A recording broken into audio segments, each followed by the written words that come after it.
सौम्या मिश्रा और आप देख रहे हैं मौलिक शक्ति। 3000 करोड़ में बनी सरदार वल्लभ भाई पटेल की प्रतिमा, स्टैचू ऑफ यूनिटी, जिसकी महत्ता जानते हुए, जिनके रेस्पेक्ट में बीजेपी ने, पीएम मोदी जी ने एक स्टैचू ऑफ यूनिटी बनवाई, सरदार वल्लभ भाई पटेल की मूर्ति बनवाई थी, वो सब आज कहीं ना कहीं वेस्ट होता नजर आ रहा है। आप कहेंगे कि आखिर मैं इस तरह की बात क्यों कह रही हूं। सरदार वल्लभ भाई पटेल, जिनके नाम से ही एक गौरव की अनुभूति होती है, देश के महापुरुषों में से एक, आखिर उन्हें लेकर उनकी मूर्ति को वेस्ट कहना, उनकी मूर्ति को 3000 करोड़ खर्च करने के बाद बनाना, क्या वो वेस्ट है? दोस्तों, मैं इसलिए कह रही हूँ ये बात क्योंकि मध्य प्रदेश से एक ऐसी तस्वीर सामने आई है जहां पर एक बार को आपको हो सकता है लगे कि सांप्रदायिक माहौल तैयार किया गया, सांप्रदायिक हिंसा फैलाने की कोशिश की गई, इसके लिए मनमुटाव हुआ। लेकिन वहां ऐसा कुछ नहीं हुआ, बल्कि वहां पे दो धर्मों को लेकर हंगामा नहीं हो रहा है, दो सांप्रदायिक समूहों को लेकर हंगामा नहीं हो रहा, बल्कि दो महापुरुषों के लिए झगड़ा किया जा रहा है। सरदार वल्लभ भाई पटेल को हटाकर भीम आर्मी के कुछ लोग वहां BR अम्बेडकर की प्रतिमा खड़ी करना चाहते थे, जिसके लिए हंगामा किया जा रहा है। सोचिए किस तरह का आज माहौल बन गया है कि लोग हमारे ही देश के दो महापुरुषों के लिए झगड़ रहे हैं। जरा तस्वीरें देखिए जो लगातार सामने आ रही है। आखिर तस्वीरों में क्या है, इसके बाद बताती हूं कि पूरा मामला किस तरह से था।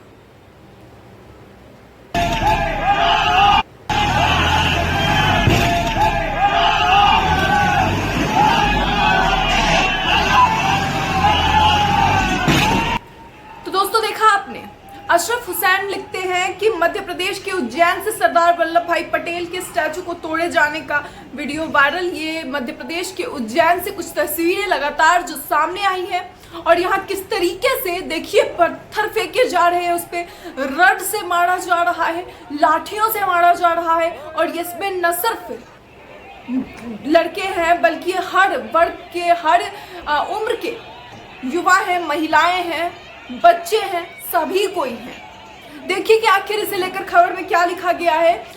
यहाँ पर NBT ने भी इस खबर को छापा है, वही क्विट इंडिया ने भी इसे लेकर अपनी बात कही है। NBT ने देखिए लिखा है कि उज्जैन वायलेंस, सरदार पटेल की मूर्ति गिराई, पत्थरबाजी और आगजनी की, उज्जैन के माकरोन में हुआ भयंकर बवाल।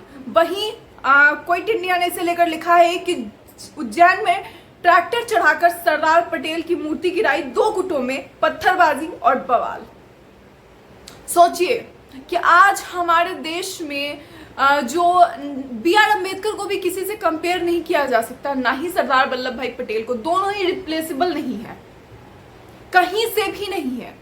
लेकिन क्या इसके कोई मायने हैं कि पटेल जी को लेकर और BR अम्बेडकर, बाबा साहेब को लेकर के दो गुट इसलिए झगड़े कि हमें बाबा साहेब अम्बेडकर जी की जो है वो प्रतिमा लगानी है और उसके लिए सरदार वल्लभ भाई पटेल जी का अपमान कर दे। वो अपमान भी वहां हो रहा है जहां पर खुद बीजेपी की सरकार है, जो बीजेपी सरकार स्टैचू ऑफ यूनिटी बनवाती है, जहां पर मोदी जी पटेल जी को इतना सम्मान देने के लिए और उन्हें उनकी महत्ता बताने के लिए ये सब कुछ करते हैं। बीजेपी जो पटेल जी को इतना सराहती है, उनके राज में इस तरह की चीजें हो रही है। और यही तस्वीरें डराती हैं कि क्या पीएम मोदी को चैलेंज करने की कोशिश कर रही है भीम आर्मी? क्या भीम आर्मी के जो लोग हैं ये चैलेंज करने की कोशिश कर रहे हैं प्रधानमंत्री नरेंद्र मोदी को कि हम उनकी नहीं चलने देंगे?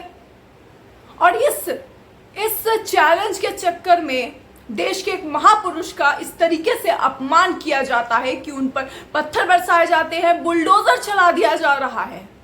बुलडोजर जिसकी नींव जो है वो बीजेपी ने ही रखी थी कि कुछ भी बुलडोजर से उड़ा दो, और वो बुलडोजर अब उन्हीं के राज्य में पटेल जी के अपमान का कारण बन गया। जरा खबर में देखिए दोस्तों कि आखिर पूरी खबर क्या कहती है। मामला उज्जैन के माकरोर तहसील का है। यहाँ वार्ड संख्या 2, 8 और 9 के बीच एक जमीन को लेकर विवाद चल रहा था। इस जमीन पर बीजेपी के स्थानीय इकाई ने सरदार वल्लभ भाई पटेल की मूर्ति स्थापित करने का ऐलान किया था। हालांकि विवादित जमीन के आसपास डॉक्टर भीमराव अंबेडकर को मानने वाले लोगों की संख्या ज्यादा है, इसलिए आसपास के लोग सरदार पटेल की मूर्ति लगाने के पक्ष में नहीं थे। वे अंबेडकर की प्रतिमा लगाना चाहते थे। इसके बावजूद बुधवार को रात किसी ने विवादित जमीन पर सरदार पटेल की मूर्ति स्थापित कर दी। जैसे ही दूसरे पक्ष को इसकी जानकारी लगी तो हंगामा खड़ा हो गया और मूर्ति को ट्रैक्टर के जरिए गिरा दिया गया। तनाव और हिंसा की स्थिति को देखते हुए इलाके में उज्जैन सहित क्षेत्र से पुलिस की टीम मौके पर पहुंची और हालात को काबू में किया गया। पूरे इलाके में भारी पुलिस बल की तैनाती की जा रही है ताकि विवाद को और ज्यादा पनपने से रोका जा सके। साफ तौर पे जो है वहां पर दो गुट के लोग रह रहे थे, एक जो पटेल जी को मानते थे, दूसरे जो बाबा साहेब को मानते थे। ऐसे में वहां पर जहां पर मूर्ति स्थापित कर दी गई रातों रात, वहां पर बाबा साहेब को मानने वाले लोग ज्यादा थे। तो अब उनका मानना था कि हमें बाबा साहब की ही मूर्ति वहां पे स्थापित करनी है, इसलिए पटेल जी की मूर्ति को बुलडोजर से गिरा दिया जाता है। उसके बाद उसे खंडित करने की कोशिश की जाती है। देखिए किस तरीके से पत्थर फेंके जा रहे हैं, किस तरीके का घोर अपमान किया जा रहा है, और ये सब कुछ वहां पर पुलिस देख रही है। सिर्फ ऐसा नहीं है कि सिर्फ देख रही है, बल्कि उन्होंने रोकने की कोशिश भी की थी, मगर जब भीड़ उग्र हो जाती है तो पुलिस को पीछे हटना पड़ता है, वरना ऐसे में अगर हालात बिगड़ते हैं तो कुछ बड़ी घटनाएं भी हो सकती है। कई बार पुलिस पे भी हमले कर दिए जाते हैं। और आप देखिए कि किस तरीके से तस्वीर में आखिरी जो जब उग्र होने लगी भीड़, तो उस वक्त उन्होंने पुलिस पर भी हमले करने की कोशिश की जब पुलिस ने रोका, तो इसलिए पुलिस साइड में जाकर खड़ी हो जाती है और लोग बार बार वो पत्थर उठाकर उन पर फेंक रहे हैं। पटेल जी की पूरी तरीके से जो मूर्ति थी उसका अपमान किया जाता है, उसे खंडित करने का प्रयास किया जाता है, और ये सारी तस्वीरें अभी लगातार वायरल हो रही है। आज गणतंत्र दिवस है, जहां महापुरुषों को एक तरफ सलामी दी जा रही है, वहां इस तरह की तस्वीरें सामने आ रही है। ये खुद में एक शर्मनाक बात है कि क्या अब हमें महापुरुषों में भी भेदभाव करने की जरूरत है? क्या गांधी और नेहरू में भेदभाव किया जाएगा? क्या सावरकर और भगत सिंह में अब भेदभाव किया जाएगा? क्या बाबा साहेब अंबेडकर और सरदार वल्लभ भाई पटेल में भेदभाव करने की जरूरत है? क्या इस तरह की तस्वीरें सामने आने का आखिर बड़ा कारण क्या है, ये जानना बहुत महत्वपूर्ण है, क्योंकि इस तरीके से और ऐसे महापुरुषों में भेदभाव करके उनका अपमान करना, वो भी गणतंत्र दिवस के मौके पर इस तरह की तस्वीर सामने आना, कितनी शर्मनाक बात है। तस्वीर कल की है, मगर खबर देखिए कि आज किस तरीके से आज पूरे देश ने उन शहीदों को नमन किया, श्रद्धांजलि दी, मगर इस तरह का अपमान दूसरी ओर इनका हो रहा है।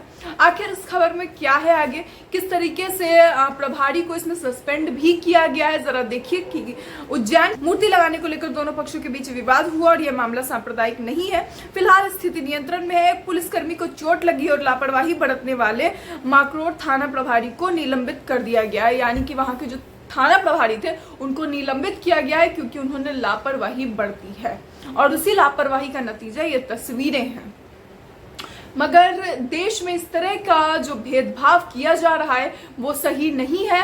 सरकार को इस पर जल्द से जल्द बड़ा एक्शन लेना चाहिए, वरना जिस तरह का उन्होंने एक छवि तैयार की थी, जिस तरह की मोदी जी ने सरदार वल्लभ भाई पटेल की जब ये मूर्ति बनवाई थी, तो सभी ने इसकी बड़ी प्रशंसा की थी। कहा था कि नहीं, वो हमारे लिए पूजनीय है, हमारे लिए आदरणीय है, और ऐसे महापुरुष की मूर्ति बननी चाहिए। उस समय सभी ने उनको खूब प्रोत्साहित भी किया था। किसी ने किसी तरह का कोई भी उसमें अड़ंगा लगाने की कोशिश नहीं की थी। मगर जब इस तरह का अपमान होता है तो ऐसे में वहाँ की सरकार, और वो भी तब जब वहाँ की सरकार बीजेपी है खुद, तो ऐसे में उन्हें इस पर जल्द से जल्द बड़ी कार्रवाई करनी चाहिए और इन ऐसे लोगों को तुरंत से तुरंत गिरफ्तार करना चाहिए, क्योंकि जरूरी है कि इस तरह की चीजों को बढ़ावा ना मिले। सांप्रदायिकता तो फैल ही गई है। अब देश में अगर महापुरुषों में भी इस तरह से भेदभाव करने लगा जाए तो समाज का क्या होगा, किस तरह की स्थिति आने वाले समय में बन जाएगी। सोचिए दोस्तों, इसे लेकर आपकी क्या राय है, अपनी राय कमेंट बॉक्स में जरूर बताइए। ऐसी और खबरों के लिए देखते रहिए मौलिक शक्ति।